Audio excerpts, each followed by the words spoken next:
கொடுத்து வச்ச நடினமான மாலை இது.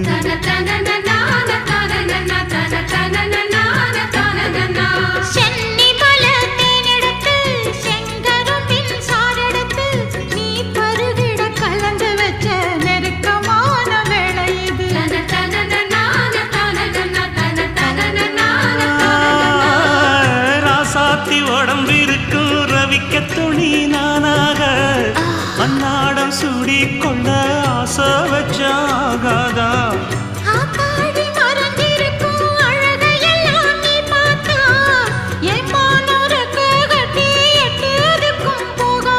அடிச்சி சக்கரையே எட்டி நீயும் நிக்கிறியே, நான் ஏங்கி ஏங்கி பார்க்கிற போறாமி பண்ணுறியே.